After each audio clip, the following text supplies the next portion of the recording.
Halo semuanya, welcome back to my YouTube channel Hafra Amini.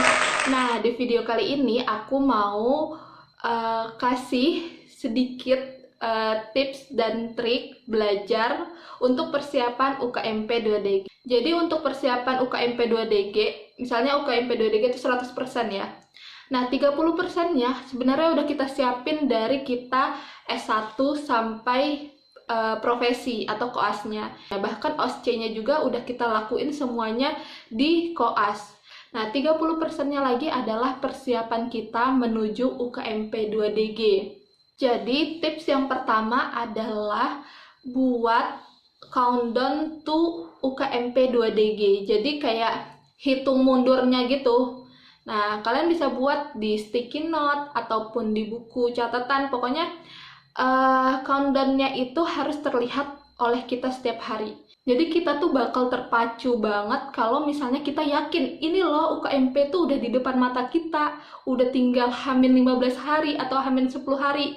Lalu yang kedua adalah buat schedule mingguan.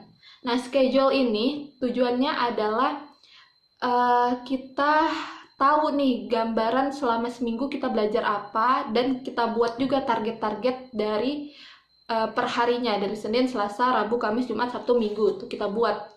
Nah, contohnya adalah dulu aku kayak gini. Nah, di sini tuh aku buat contohnya misalnya hari Senin. Hari Senin tuh udah hamin 19 hari.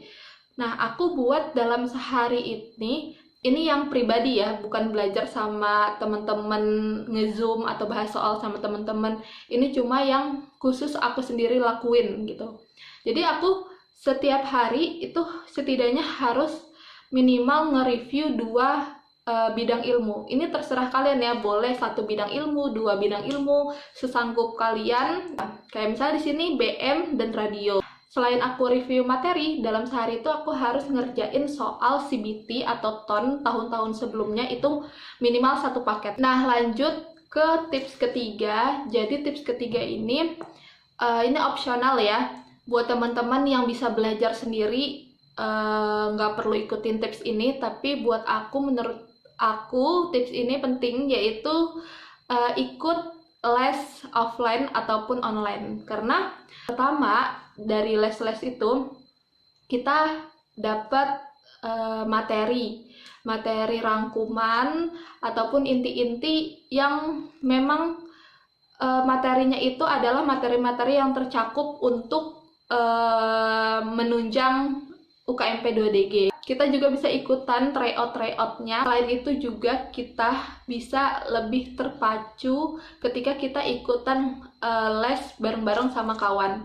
Kenapa kayak gitu? Karena kalau misalnya kita belajar sendiri, kita cuma terpaku sama diri kita sendiri. Tapi kalau misalnya kita belajar sama ada yang lain gitu, ada teman-teman yang lain, misalnya lagi bahas soal nih, terus tiba-tiba orang lain tahu jawabannya, atau orang lain lebih cepat jawab daripada kita. Kan kita jadi, kok aku nggak bisa ya ngejawab soal sama cepatnya kayak mereka, atau kok aku nggak tahu ya materi tentang ini, berarti aku harus lebih banyak belajar nih. Tapi yang perlu diingat adalah jangan, menurut aku ya, jangan terlalu banyak ikutan les. Kenapa?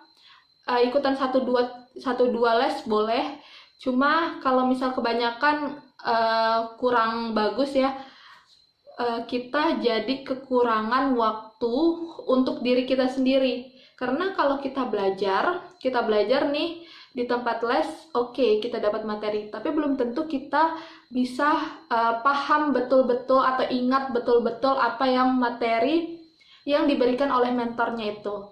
Jadi kita perlu waktu untuk kita sendiri untuk memahami atau untuk menghafal. Nah, tips yang keempat adalah sering-sering latihan soal tapi bareng-bareng sama teman. Ini bagus banget ya kalau misalnya kalian bahas-bahas soal sama teman, karena yang pertama kita nggak sesat sendiri nanti. Kalau misalnya kita ngejawab, tiba-tiba ternyata ada yang salah pemahaman kita. Tapi kalau misalnya bareng-bareng sama kawan, kita enak.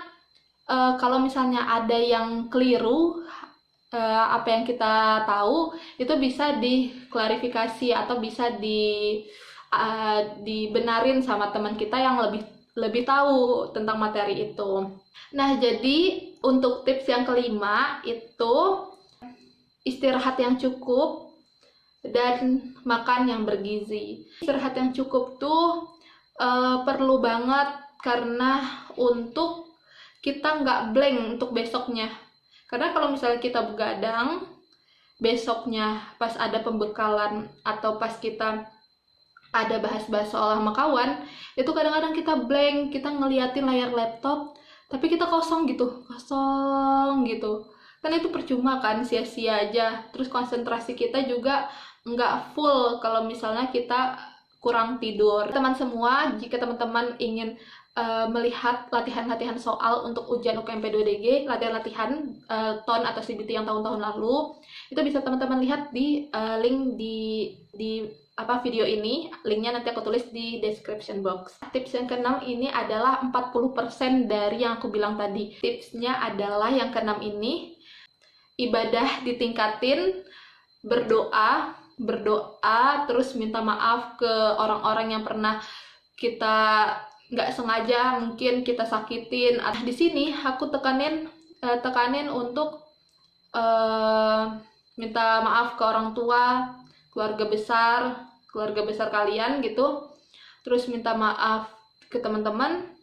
Terus minta doanya ke orang tua, tingkatin ibadah kita kepada Allah. Mungkin ini tips 1-6 yang bisa aku berikan kepada teman-teman. Semoga tips ini bermanfaat untuk teman-teman. Semoga teman-teman juga bisa lulus UKMP 2DG. Semoga bisa jadi sejawat kita semua. Mohon maaf jika di video ini ada kesalahan atau ada kata-kata yang kurang berkenan. Aku minta maaf. Aku cuma berniat baik. Semoga ini bermanfaat video ini. Terima kasih teman-teman semuanya. Dadah. Assalamualaikum warahmatullahi wabarakatuh.